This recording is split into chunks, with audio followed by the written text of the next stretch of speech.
Go. Chapter 2.1 through 2.3, pre-assessment detailed answer key here. Chapter 2 deals with inequalities. It mirrors very much Chapter 1 with equations and building out that, and they're going to do that with Chapter 2 with the inequalities. So 2.1 through 2.3 should be a review for the majority of you. These are concepts that have been built upon from 5th, 6th, 7th grade. And we're going to review the first 3 chapters are review for 8th grade, but 2.4, 2.5, and 2.6 will definitely be information that will be new and rigorous and challenging, which will be exciting. Here we go. First 3 problems says, write each sentence as an inequality. So inequalities, much like equations, utilize this word is. And is going to start the part for the inequality, is greater than or equal to. So we're going to transcribe that and we're going to utilize and say, okay, what does that mean? Is greater than or equal to. So that would be the greater than or equal to sign. So we're going to start there and then we're going to tackle the rest of the sentence. A number C, so that's going to be the letter C is a variable, plus 9.4. And we're going to transfer that. That's going to be plus 9.4 is greater than or equal to, and then the last piece of the puzzle, -6. So that makes this really nice and attainable when we want to convert this word sentence into an inequality or a number sentence. So let's look at the next one. 6 is greater than a number p minus 8. So again, I'm going to look for that is because that will begin my inequality. Greater than, so we'll stop there, is greater than. So we know what that looks like. That looks like that without the equal sign.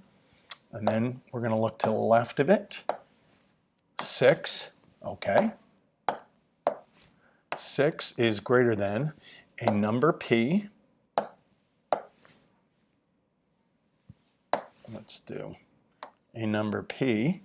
So it's going to be the variable p minus 8. Hey, we can get really good at this. Minus 8. So 6 is greater than a number p minus 8. Perfect. Let's look at number 3. 10 is no more than the sum of 3 times a number y and 4. Woof, we just jumped in complexity. But we, again, look for the is. And now we have to look and says, is no more than. Okay, is no more than. So it has to be less than it. So something that is no more than must be less than. So we use less than sign. And it's kind of contradictory because we see more than, but we're writing a less than. So we had talked about that in class, how we have to be careful. That's kind of tricky. And we have to be aware of when they try to trick us and when they're not trying to trick us. So we have 10 is no more than the sum of 3 times a number y and 4. So this is tricky also. We have this, the sum of. So the sum of what? The sum of 3 times a number and that's what we're adding together, and 4. So we're adding these 2 things together. So the sum of 3 times the number y and 4. So we have to first convert or transcribe 3 times the number y, 3 times the number y, and we're adding them because it's the sum of 3 times the number y and 4. So the sum is the sum of those 2 things. Pretty tricky. Good. No parentheses needed around the y and the 4. That would be y plus 4 and then multiplying by 3. Completely different. All right, problem 4. Tell whether -3 is a solution of each inequality. So we're going to plug -3 in for the variable. We're going to plug it in for the variable x, and then we're going to simplify. And do we get a true statement after simplifying? -8 is greater than -9. Is -8 greater than -9? Yes, it is. That's a true statement. Actually, let's do that. That's true. So yes, it's a solution. We have our next statement is -2.5 times -3 is less than or equal to 7. All right, we're going to plug in -3. So -2.5 times 3 gives me positive 7.5. Oh, negative times a negative is a positive. Is 7.5 less than or equal to 7? No, that's false. So, not a solution. It's not a solution to that inequality. So that's all we need to do. Draw a graph for each inequality. So we are going to graph this. Oh, that's a bit of a pain in the butt. That's a bit of a pain. Do we see why it's a pain? I'll show you why it's a pain, because where we're graphing is kind of in the way. So let's do this. Let's do this real quick. Sorry for those people who are waiting for me to fix this. Probably should have done that prior. Those are big number lines now, that's for sure. That's good. All right, now let's cover that up. Let's fix that. Sorry. Thank you for your patience in making this a better diagram so we can see our work. You are so good to me, students. Perfect. Okay. So let's look at this. So if we're going to graph this, well, one of my advice for this problem is to rewrite it with the variable first. And notice that the inequality is eating the x. So when we rewrite it with the variable coming first, make sure that it's still eating the x. Good. And now when we read it as the solutions are greater than -5. So we're going to have an open circle, and then because we're not including, it's not equal to, and then we're going to do values that are greater than it. Number 7, x is less than 1.5. So 1.5 is here. That's also open circle. And less than values are going to go to the left. And then we have v is less than or equal to 1.6. So 1.6 is about here. Well, I guess we could we write that? Should we write that? All right. Yeah, that's an interesting one. 1.6, yes, I guess I do want that. Let's make sure that we place, we didn't need there because -5 is already on the number line. Let's have that. Let's show the location, and we have values that are less than or equal to. So this one will have a closed circle. You all were very good on the homework assignment dealing with that. And now we're going to write an inequality for the graph. So we have values, since it's a closed circle, we pick a variable. Let's take y, for instance, is going to be greater than or equal to -3.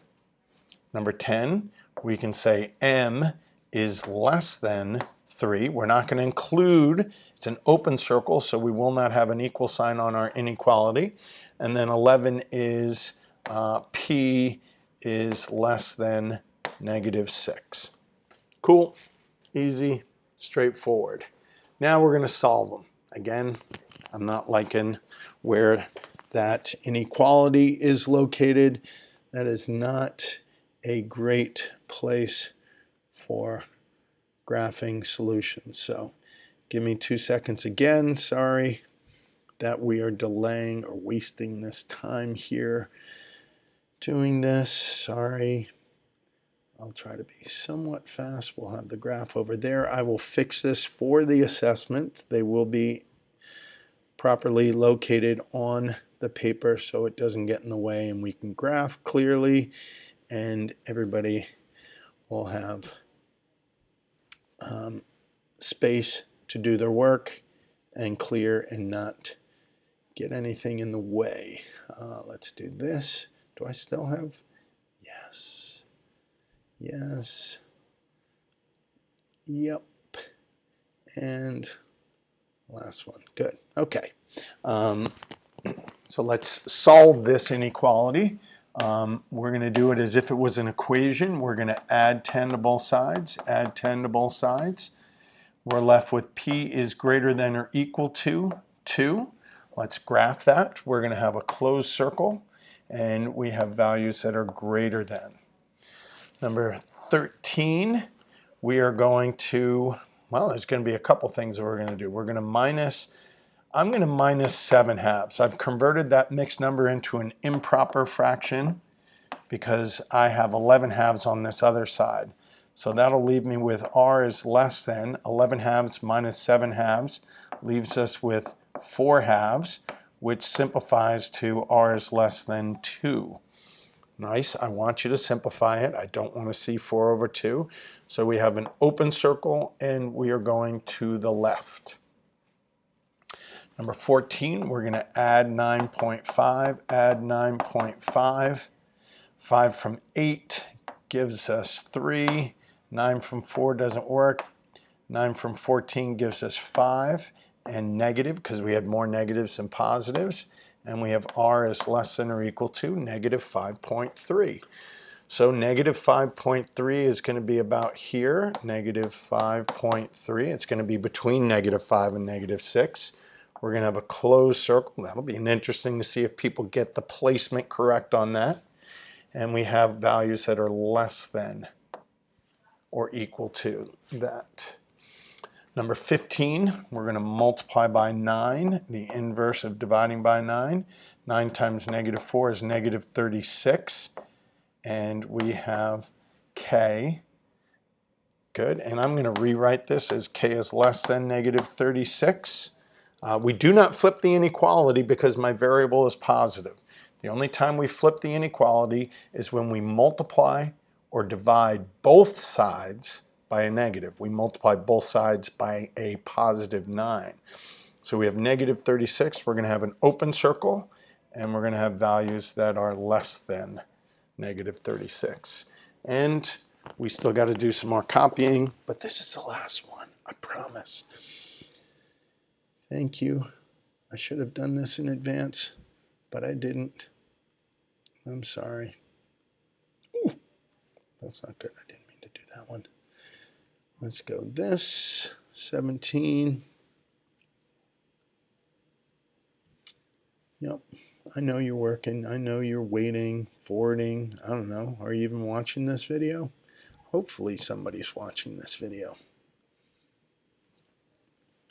But whoever is, thank you for being patient with me fixing my number lines.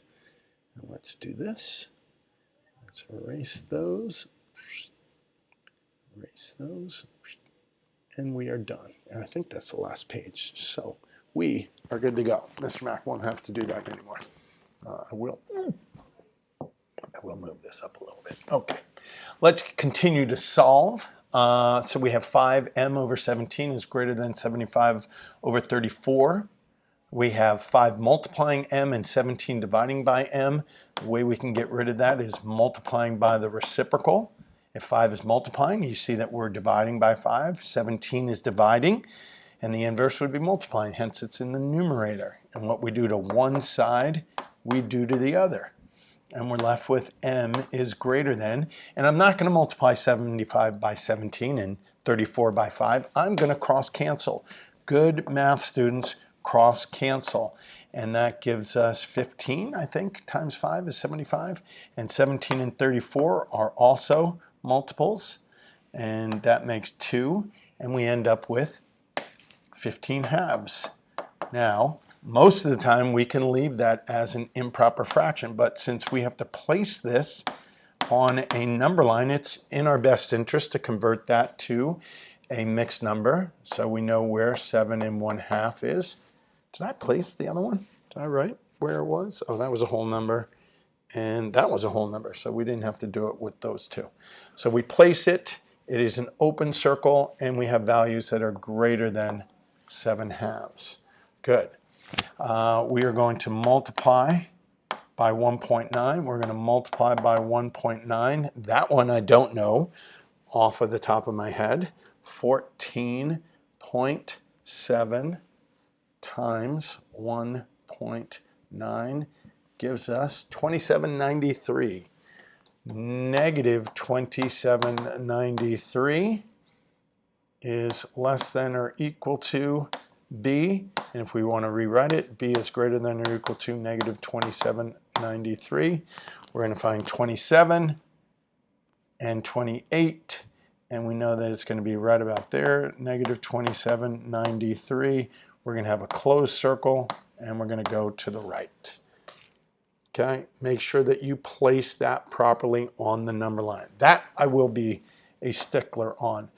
Most students would divide by -8 here, but look at that ugly fraction that we get there. So we're going to multiply by the reciprocal.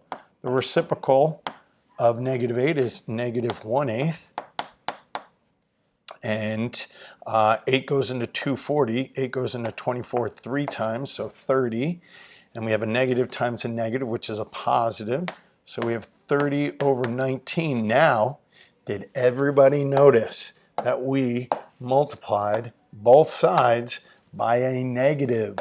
That means we must flip our inequality from a greater than to a less than. That now becomes less than k. And now we can change that. That is, what's that? That's going to be 1 11/19. Does that make, yeah, I think that's it. K, and then we can rewrite it with the variable first if you like. K is greater than 1 11/19. Let's find where 1 11/19 would be. That's about here, 1 11/19.